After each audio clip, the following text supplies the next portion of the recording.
I started in voiceover the way that a lot of people, I think, do, which is that when I was very, very young, I loved cartoons and I loved making cartoon voices, and I just found myself annoying my friends and family members to no end.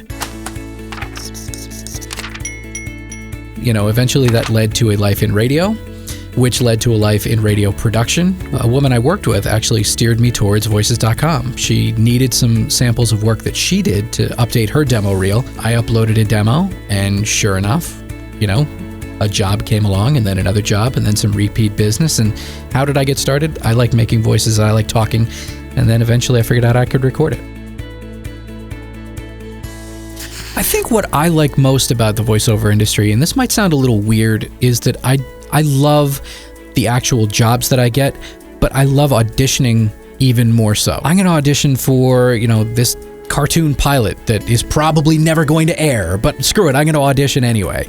And I love the fact that, yeah, I do serious work for serious clients, some Fortune 500 financial companies, and I do a lot of work for, you know, straight ahead business clients that are very serious, but I also get to do some really fun projects where I get to do a bad, and I mean, they wanted it bad, a bad German accent, a bad Italian accent, a bad New York accent, because that's what that particular job required. In this room with this microphone on any given day, it can be super serious or super silly, and to go along with that, the pay is outstanding for what I don't, you know, the silly stuff I would do for free. Don't tell my clients that, but I would do it for free.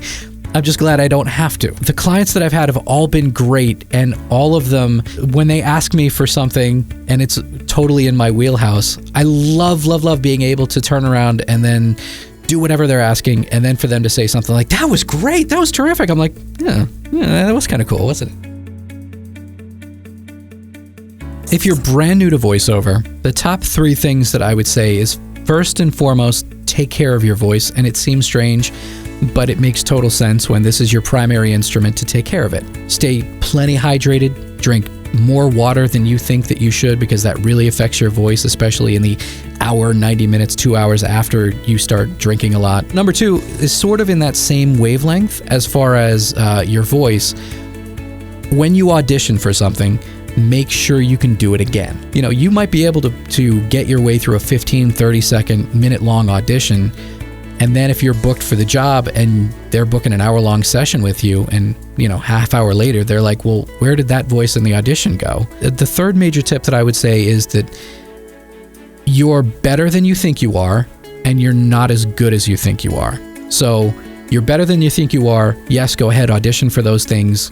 You never know. Someone might love your voice, and you're not as good as you think you are, in that nobody's perfect. And if you've been doing this for 25 years, you still could use some coaching. I've gotten a lot of coaching, actually, and it's helped me a great deal.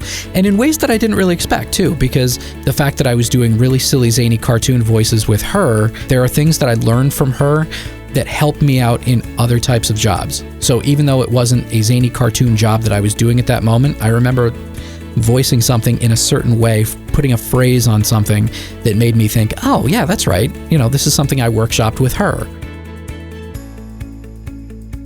Voicescom specifically has been like basically a godsend to me. I was one of those, you know how you have those friends who, oh, well, he didn't even know what he wanted to do until he was about 35 or 40. Yeah, that was me. I didn't know what I wanted to do.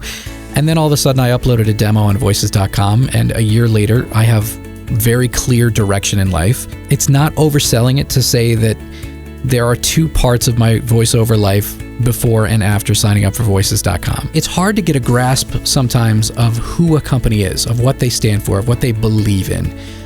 But through my interactions with the account reps and the customer service team, you get a really good feeling about who the team is. Every interaction that I've ever had from anyone at Voices has been nothing but really great and professional, and trying to help out the client and trying to help out the voice artist. I can't tell you how comforting it is to be at to have this relationship with a website that genuinely seems to, you know, care and want the best for me as one of your clients.